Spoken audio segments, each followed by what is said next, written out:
Well, good morning, ladies and gentlemen, and welcome to our future networked car debate. For the first 100 years or so of our motorised transport, things seemed to be so simple. It was a car, it had a petrol engine, it was a lorry, it had a diesel engine, and if it was a Tokyo taxi, it ran on LPG gas. But of course, the last 20 or 30 years, we've seen this revolution begin that's now gripping our industry. And it began with a move to a lot more diesel cars for fuel efficiency. Then the hybrids started arriving with diesel hybrids and petrol hybrids. And now, of course, the big in thing is electric cars. But there was a time when you got into a car and put the key in the lock and turned the ignition and started it up. And that was virtually all it did for you. You just drove the car. And now the whole world has changed so much because we climb aboard our luxurious cabins, and as soon as we sit in the seat, our mobile phones are hooked up. We've got the internet on, we've got all our apps working. We've got a satellite navigation system that fires up with an interactive map. We've got our television sets, music, radio. Every song that we love is tuned in for our fingertips. And the seat moves into your perfect position. The climate control puts exactly the temperature you want. And this luxurious, stylish new Infiniti Q50 is a classic example of the breed. It's got everything that I've just talked about, but also it's moving the game on a couple of more steps. It's got the very latest predictive forward collision warning system. And that's now looking not just at the car in front of you, but the car in front of the car in front of you. It's another step forward. And also, for the first time anywhere in the world, this is the very first car to have fly-by-wire steering. So now you can actually adapt it on the touch screen to have the same feel for parking or the same as you want for high speeds and low speeds. It's another step forward. But you know, the question you now have to say, well, what happens next?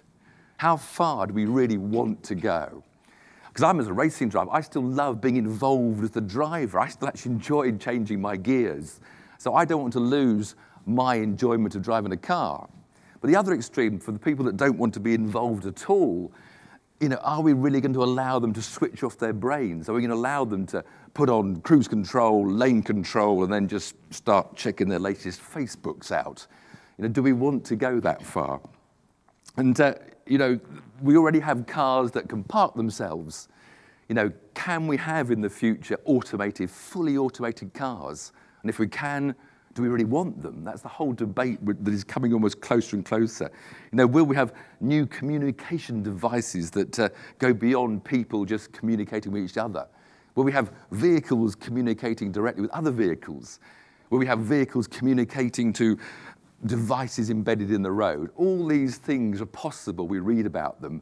But now we have this wonderful panel of specialists and lots of questions, I hope, from the audience to actually start debating these issues. So just to introduce my panel I have in front of me, we have Dr. Hamadoun Touré, who is the Secretary-General of the International Telecommunication Union, Jean Todt, President of the FIA, Johan de Nysschen, President of the Infiniti Motor Company, Russ Shields, the Chair of Ygomi, Jeff Owens, the CTO of Delphi Automotive, and the Director of the Transport Division of the United Nations Economic Commission for Europe, Eva Molnar. Now, before I turn to the floor for some questions, I thought to get everyone going, I got a question for each of the panelists so they can set out their stall and we can see where they're coming from. And I think maybe we should start with you, Johan, because I might have badly undersold your new Q50, so perhaps you could talk a little bit more about what this car offers and perhaps how you see the future developing. Well, actually, I think you've given such a comprehensive overview, I would have to claim that the car can fly to top that. But we want to have it rooted in reality. I think the most impressive element of the car is the very advanced level of electronics technology that is now available commercially at a $45,000 price point. I think that is the most astonishing for me as a car maker. You've described the steer-by-wire technology. We call it direct adaptive steering. This is an important building block to take vehicle safety, passive safety, to the next level. And I say this because it's a prerequisite to take us to what many of us, and I'm one of those, would consider to be the equivalent of automotive hell, which is where we remove the driver from the equation. And that is not what we want to do.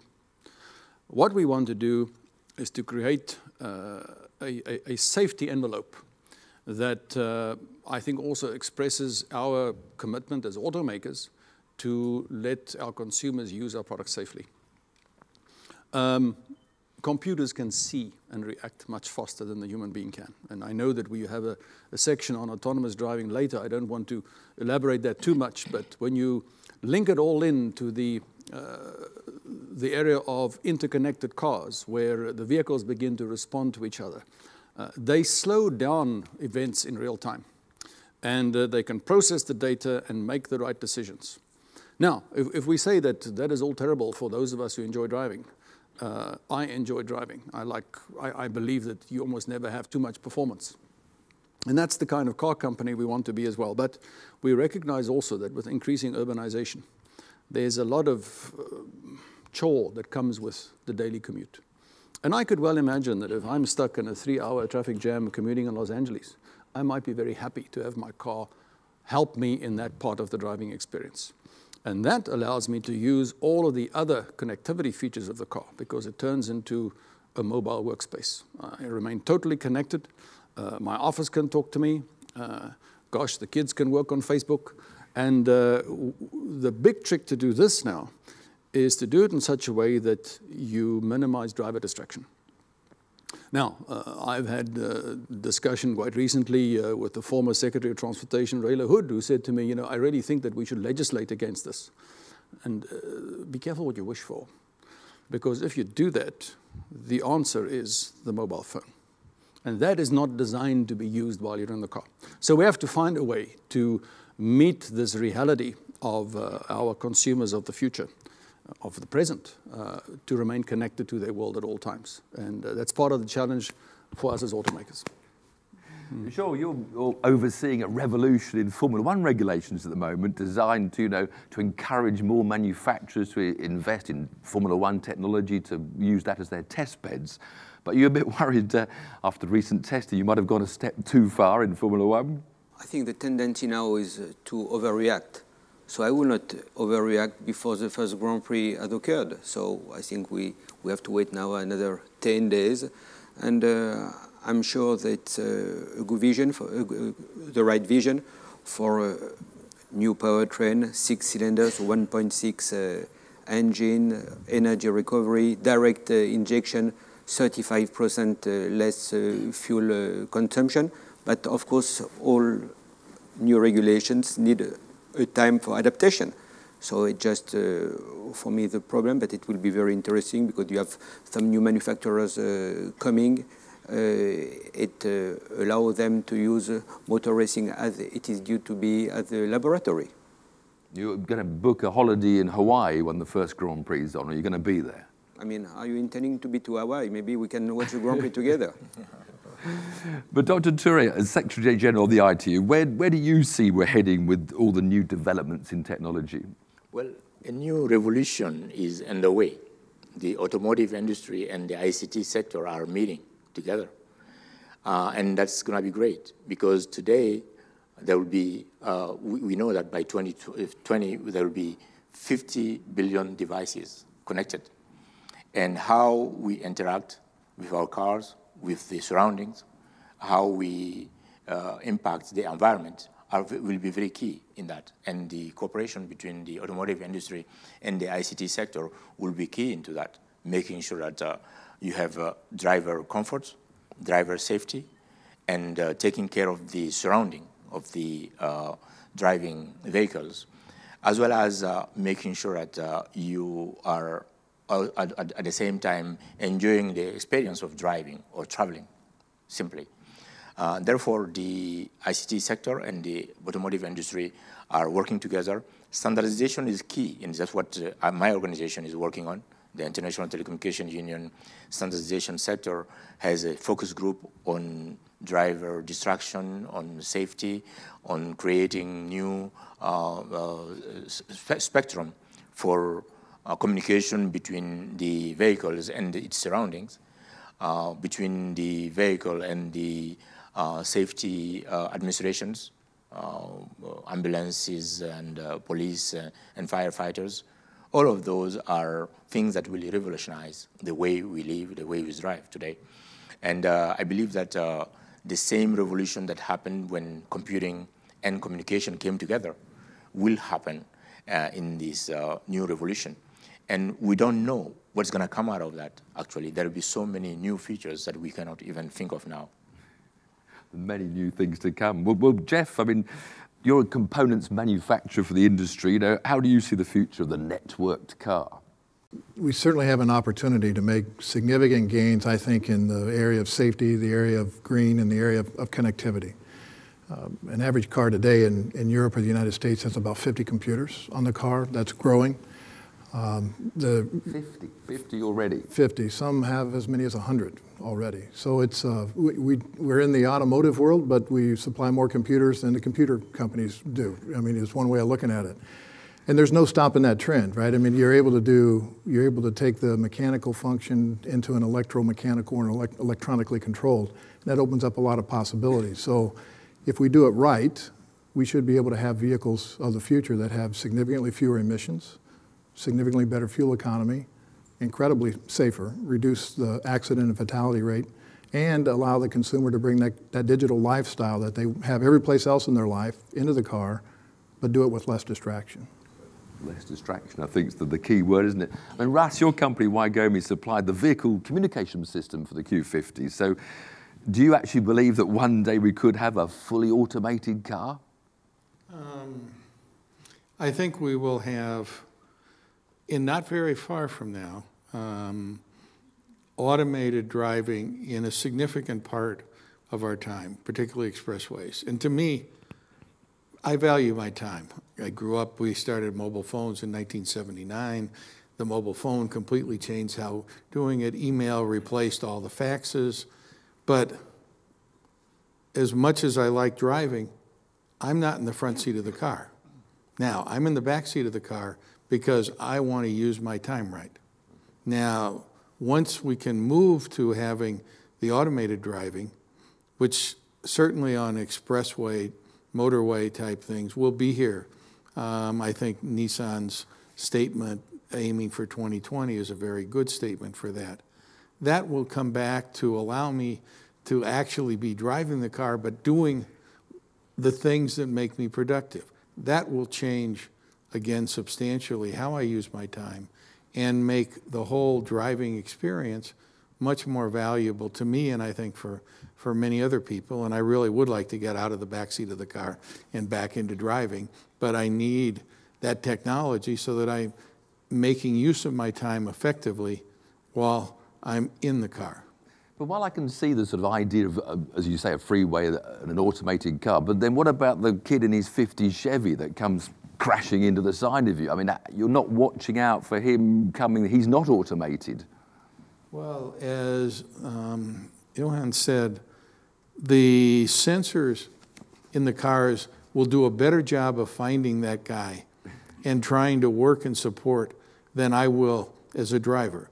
Okay. Even if I'm really completely paying attention, I'm not talking on the phone, I'm not doing anything that's distracting at all, am I really looking all the time back here for some idiot while I'm watching the cars in front of me?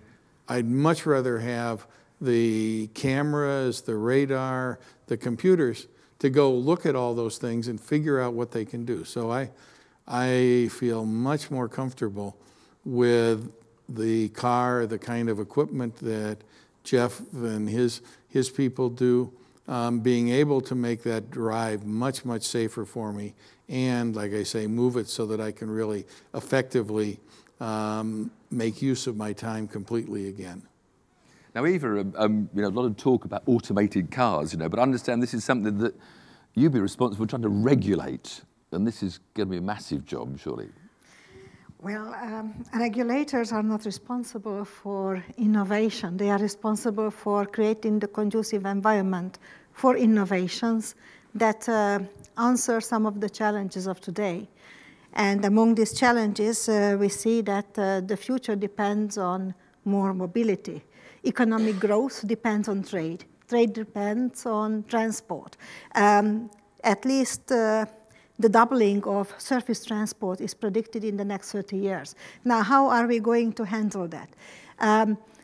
Population growth, particularly in urban areas, a lot of individuals. If you look at the middle class today, there are 1 billion people in extreme poverty. If the UN Millennium Development Goals achieved, then these people in extreme poverty will be in the middle class, middle income people. Middle class normally, usually, I shouldn't use the word normally, but usually want to have a car of their own. They want individual mobility. Now with congestion, with all the other externalities, safety, climate change, CO2, greenhouse gas emissions, etc., how to manage all this demand for mobility in a safe, sustainable way? That's the question. And for that, innovations are more than welcome. So the regulator is not to slow down or to accelerate what is not ready, but to create the conducive environment for these innovations. Well, we've had a little tip then of where our panellists stand, so now we're going to go over to the audience. But I know 3 people out there already got questions they're busting to ask. There's Peter Burns there for Transport for Canada. You have a question for our panellists. Something that concerns me is that the deployment of connected vehicles and automated vehicles is going to be gradual. It's not going to happen overnight. So we're going to have a mix of vehicles in the fleet, old and new, interacting. How can we assure that this transition is going to go smoothly and safely? Yeah, well, that is going to be the challenge of any kind of deployment. If it's consumer-led, then consumers will pick the technologies that they think best helps them, best assist them in their driving mission, however they're looking at it. The sensors and the computer capability on the vehicle will be able, as discussed, to sense the environment around, even a vehicle that's not similarly equipped. Clearly, if the cars were similarly equipped, that helps. If they can talk to each other, that helps even more. If there's an ecosystem that they can all operate in, that's wonderful, right? But that's kind of an end state to get to. So as we walk into it, I believe the cars have to have an individual capability to be able to live in that world and provide the safe drive that the consumer is looking for. Will that mean a fully autonomous vehicle? Probably not, right, without that ecosystem to go around it. But will you be able to automate certain portions of your drive to make it safer, to never get distracted, even if you are, as the weak element in the driving equation? Absolutely. Absolutely we'll be able to do that and be able to sense the dangers or the threats that could come from any number of angles in the driving mission. We need to differentiate between a scenario where you literally sit in the back seat and the car is doing the driving. The other one where the vehicle is assisting you in the driving task, but the car is actually always under human driver control. Because those are 2 very distinctly different scenarios. And while I would not insult the future by saying that the notion of you returning to the back seat is never possible, this is probably not the aimed for landing position that we're looking at now. The driver has to be paying attention. I think when we do automated driving, we'll actually have a camera watching the driver, preventing him from using a tablet or smartphone. Will continue as the Q50 does, enhancing the displays to provide the ability. So if I'm doing my email, I'm going to be doing my email not on my computer, not on my smartphone, but through the car. And the car will be there if something comes up, unknown, a problem, flash red, beep at me, put your hands on the wheel, take control. That's where I see things going over this 2020-25 period. After that, I can't see. Dr. Touré. This is a very good question. And the fact is that we need to also shorten the transition time. How do we do that? By way of standardization. Standardization will be key. That's what helped the mobile industry to go from virtually 0 mobile phones to 7 billion phones in 10 years. Standardization will enable mass production, will enable interoperability of systems in different countries, different places, and therefore it will increase the number of cars manufactured, and then it will reduce the prices, and then affordability will be key to it. And therefore, standardization will be key. And of course, it will be supported by a good regulatory environment that will be, just has to be an enabler not an inhibitor of the growth. Standardization. It would be very valuable if you could, in ITU, bring together the leaders of the automotive industry on how to handle this transition, how to build the steps that will get the regulatory side, the technology side, and the communication side all working together, because they all have to go into his car. Yeah, Eva's been keen to jump in on this one, I think. I think it's an extremely complex question, and we need to unbundle it. One question, do we need dedicated infrastructure for a higher level automated car or not? In the 60s, in traffic safety, the key principle was to separate the horse-driven cars from the motorized vehicles. Now, do we have to raise the same question with the highly automated and less automated cars? This is an open question for the time being. We haven't fully thought it over. Another question about the levels. Am I sitting in the back or not? Actually, why do we think only in terms of cars, individual cars with 4 seats or 6 seats? Why don't we think a little bit more about public transport? Because in public transport, we already have driverless mobility. Look at some of the people movers at the airports, or look at some of the metros. So this needs to be expanded. Then the third question, what actually you are touching on, is the intermodality. Today, thinking only about road mobility is, I'm sorry, wrong. We have to connect road mobility with public transport mobility, with railway mobility, et cetera, et cetera.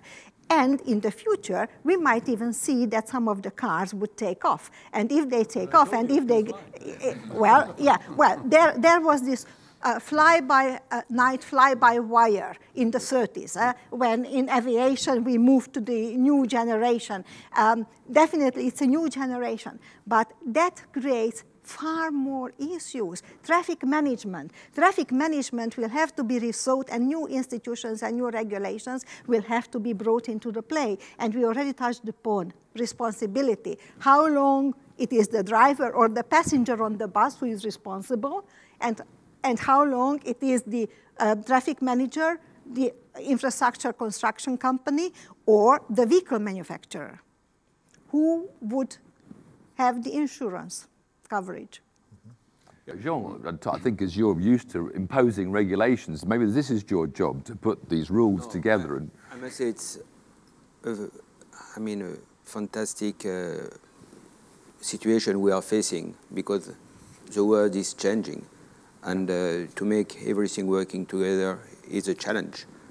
And remaining pragmatic, because we had earlier a session to speak about how to create less road accidents. Yeah. And I think we should not lose that, which is a major issue.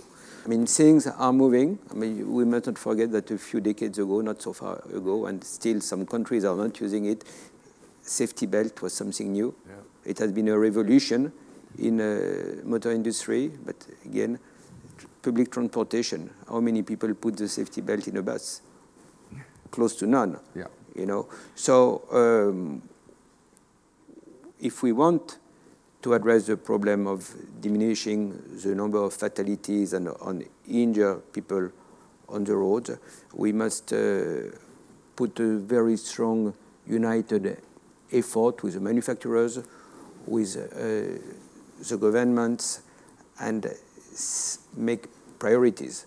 Because otherwise, what I will hate to end up with amazing cars for a selected amount of people who very often don't know how to use it, and see the tendency of this horrible scourge, which is road accidents, going up. So what we need to identify is how, with modern cars, with modern infrastructure, we can drop the number of fatalities and injury on the road. Hold your phone, though, and talk on a mobile or not? Most of the holding the phone, yes. Yeah. And there's a lot of the science says that the problem of the distraction is not holding the phone, it's the mental use of the phone. And that there's been lots of evidence that says we should be looking at all kinds of the cognitive. Concentrating on driving. And I have a classic case I tell you. I've worked in Birmingham in England for 25 years, driving home to the south of England. The same motorway turn-off for 25 years. 4 times I've gone straight past on hands-free, completely legal, but 4 times I've just driven straight past where I should be leaving the motorway. And so it's... Last year, on May 17th, ITU was celebrating our International Telecommunication Day, and the theme was Don't Text and Drive. Yeah. And we came up with some statistics, very interesting statistics. In the US, for the first time, the number of people dying from accidents related to using texting and driving has surpassed the number of people of drinking and driving. Yeah. And you're talking about a highly developed country, organized country, where there are reliable statistics. And in many developing countries, unfortunately, there are not even statistics to prove that. And I'm sure it's higher in some other developing countries. But this is the point, that just because it's illegal to text and drive doesn't mean people won't do it. Absolutely. Which is why we need to acknowledge this reality. Yeah, and then say, how do we do it, recognizing this as human behavior, that it can be done in a less distractive manner. Yeah, how do we avoid the use of technology to be on the negative side? How do we avoid distraction, user distraction on board of a vehicle? But the point is, I would like to see a car where, in case, first of all, the car should be able to avoid accidents. If an accident has not been avoidable, the car should be able, A, to send a message, a text immediately to the nearest police or firefighters or ambulance.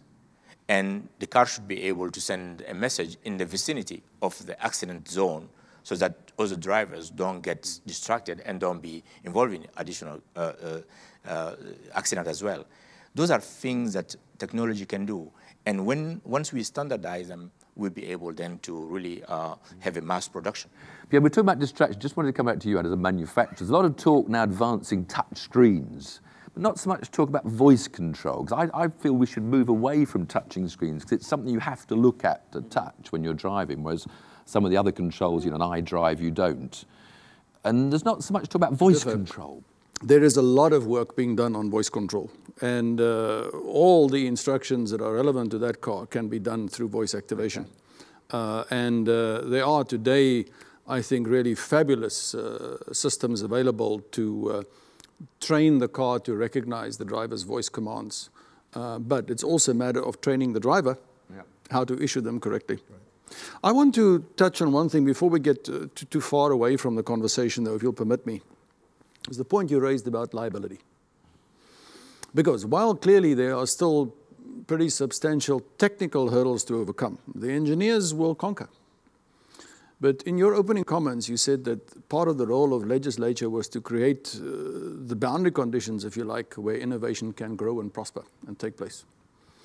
And nowhere do I see a more substantial hurdle to the ability for autonomous driving to contribute to overall vehicle safety than this very question of liability.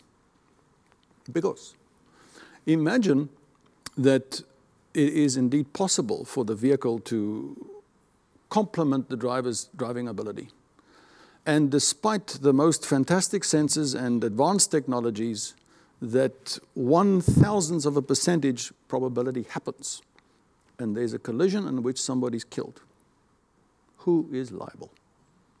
And that is a big question that we wrestle with. And you know, I'd like to tell a quick story to illustrate how liability sometimes forces common sense to leave the room. It is technically possible for us, with all the sensors that we have. You mentioned that we will have cameras monitoring the driver's eye movements. We can monitor his heart rate. We can determine if a driver is having a heart attack.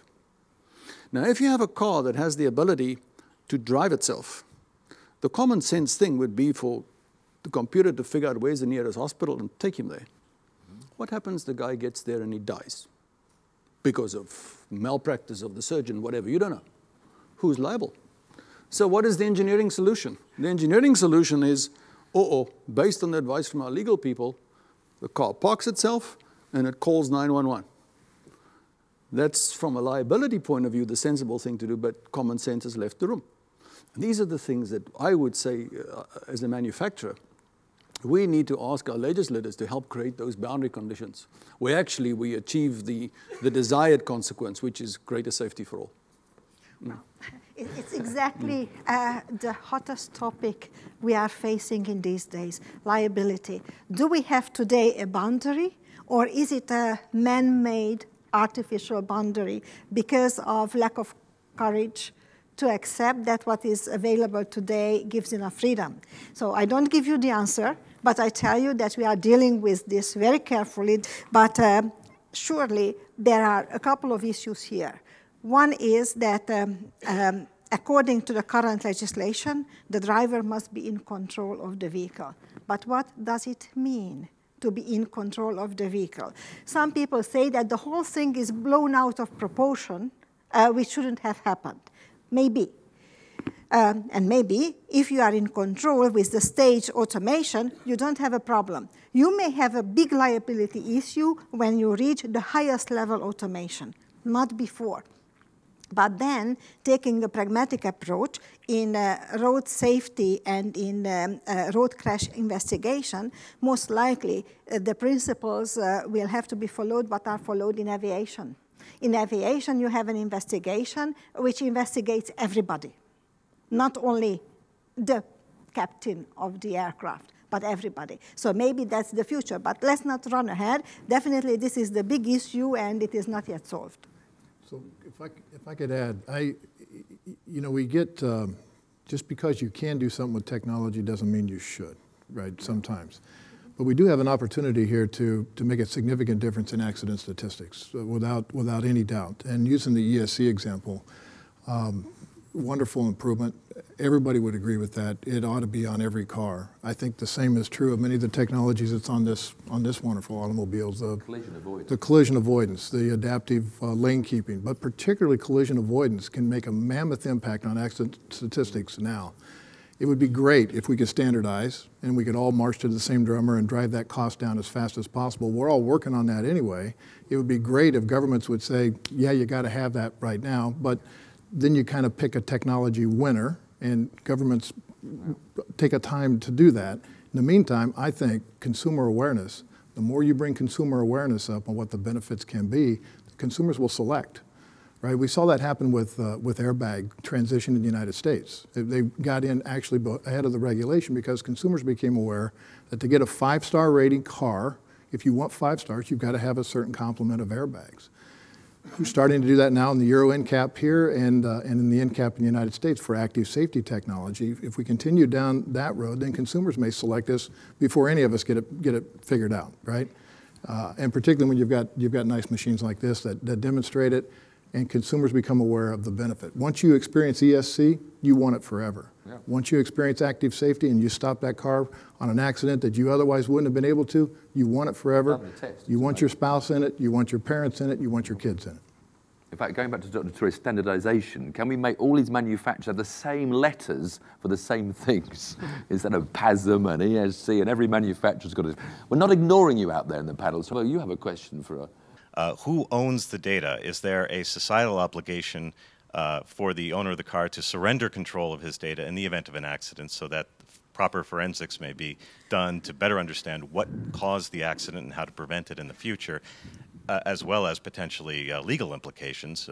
And just to add further to that, when I bought my BMW, basically the lack of privacy statement, I like to call it, says we may use the data from your car for any purpose, including sharing it with our marketing partners and law enforcement. Mm-hmm. So I think many people have already actually surrendered their control of that data, but I'm not sure that there is a broad regulatory environment there in the event of an accident to extract all of the data necessary for all legal and liability purposes. Is there a framework that I'm not aware of, or should there be, and what should that look like? Dave? Right. If we take, for example, sometimes airbags don't trigger. There are certain design parameters which the forces have to be at a certain level, the speed of deceleration, the angle, all of that, and the airbag doesn't trigger. The customer thinks that the system is defective. We need the capability to monitor and measure and record what all the conditions were. So you can extract it. It's there in black and white. The issue of unintended acceleration, obviously similar. So manufacturers, I think, certainly have the right to have systems on the vehicles that can monitor what the operating conditions were. I don't know that I have a particular opinion about who owns it, and if law enforcement demands it, perhaps if there's resistance, one can imagine soon the legislation will come to open it up. So it might be a moot point. I will tell you, if I may just add one point, as far as the marketing aspect is concerned, you know that with the way the technology and the connectivity is developing now, in theory, it is entirely plausible for big fleet operators to create systems whereby they monitor usage of their cars for normal considerations like speeding, yes, because you might want to know whether your people are driving safely, but fuel consumption, which is the most economic route. And you can create a safe, concealed access, but data for the people who want to use it, all coming from the car. Now, whether that's infringing someone's privacy or not, I don't know. Well, my son is one of a growing number of people now volunteering to have the black box in the car to reduce their insurance policies, which I think is a very growing thing in England. So even with would you like to see a black box in every car for legislation purposes? Not for legislation purposes, but I think it would help. I think it would be useful. And actually, this emotional attachment to the data is becoming less and less relevant. If you look at, for example, commercial drivers, their activities are monitored through the digital tachograph already. We know exactly how many hours and minutes they were on rest, they drove, and they had a day off. And if they don't meet the social conditions that are for the regulator to consider what they are, then they will be fined and their company will be fined. So it is totally accepted already. I don't think we have such a big issue today as we had 10 years ago. Any more questions in the audience? Yeah, I don't before you go to another question, I'd like to really add from the communication side on this. We just had in the U.S. Big stories about a General Motors recall of a problem with the ignition switch causing airbags not to go off. That has gone on for a number of years.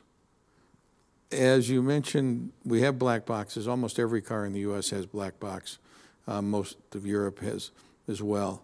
We're building the communication systems into the cars. I think there would be a tremendous advantage in finding these problems earlier by having that data transmitted so that it's available to the automotive manufacturers, engineers to look to see if they get a problem instead of, well, some accident happened, it got reported somewhere, it sort of floated around, and a year later maybe we see 4 or 5 of these things.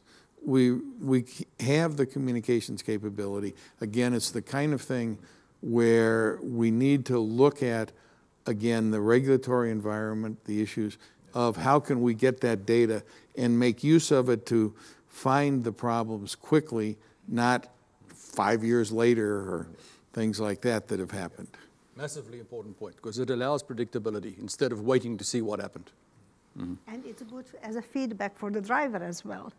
Because if you get regular feedback, okay, this week I drove like that, here are the ways how you could improve, that would help to refresh your own driving capacity. Because we discussed, but we didn't dig very much into the depths of it, that we need a different type of training for drivers. And it's not that you once trained, you get your driving license, and then for the next 40, 50 years you drive. Nowadays, with the technological changes, it would be needed to refresh your knowledge more often in different ways, without perhaps going to a course, but somehow through a feedback or in whatever way. My son gets a monthly report for his insurance company showing where he's been speeding, cornering, braking, accelerating. It's got 4 things. So he gets a monthly checkup, and if he does well, his policy goes down for the next month, and he's doing badly, the money goes. It's a very good system just for, as you say, educating the driver and at the same time saving his money. I mean, this, you were mentioning earlier about racing. I mean, in racing, it's something which does exist. I mean, all the drivers are linked with the engineers, and they have in real time all the information. And in the past, the driver could say, "I've had this problem which has caused the incident." Now, he cannot anymore because there is a control about each single movement he is doing, and it's something, I mean, which has started by racing and then which is applied on normal use. I think the one thing we should say about motor racing, though, I mean, I think in crash survival, we talk about crash avoidance, but I think we've moved on hugely in crash survival. When I raced a Formula One car, I was in an aluminium tin can with my feet in front of the front wheels, and now they're in these carbon fibre survival cells. I mean, we've learned an awful lot from that, and I think survivability now of accident is something we've improved massively. Anyway, any more from the audience? Do we have any more at the back, at the front? I know Malcolm at the front's got one question. As Hamadoun mentioned, our standardization work in ITU is one of our major activities. We have a very long history in developing international standards. Of course, originally they were telecommunication standards, and today they're more information and communication technology standards. And now that ICTs is in every walk of life, the challenge we're facing is to attract the vertical industries to come and work with us on developing these standards.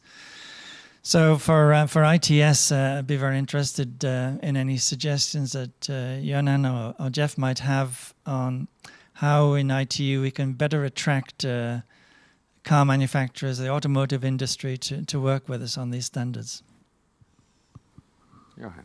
Gosh, I wish I knew the answer.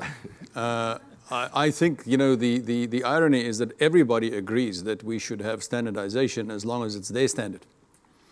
And I'm only going to be slightly mischievous when I say that sometimes there is a deliberate strategy to try to force one particular agenda that gets in the way of standardization for competitive reasons. I'm not going to elaborate more other than to say that I have witnessed this personally, and it's a shame. I think that if there is more willingness to cooperate and through just good common sense, work in the direction of standardization, setting aside pure self-interest and trying to get competitive advantage. In the long run, it will reduce costs for our industry in the billions.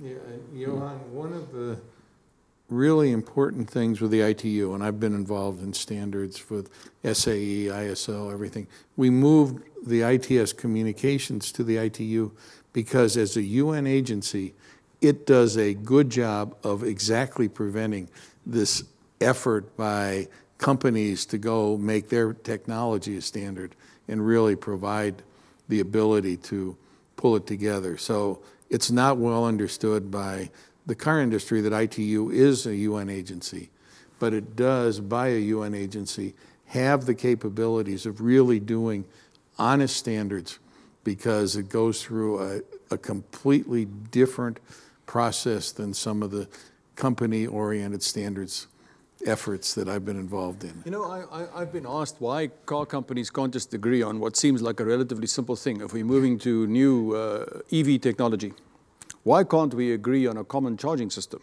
Just a socket, for heaven's sake. Why can't we standardize that? Well, walk around the world. I mean, how much money could we all have saved if we just had our consumer electronics with a standardized socket?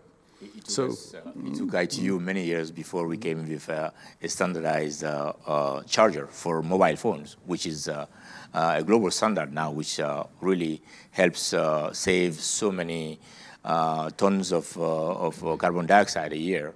It seems like a revolution, but it was a very simple thing to do, and I fully agree with you. We need to come to those kind of standards that will actually give opportunity for more innovation, because standardization can be seen. If you all go on one standard, some people may think that competition will then stop, innovation will stop. No, on the contrary, because the moment you go on one common standard, there will be massive mass production, and costs will go down. But also, the manufacturers will continue to do some more research and development on the next.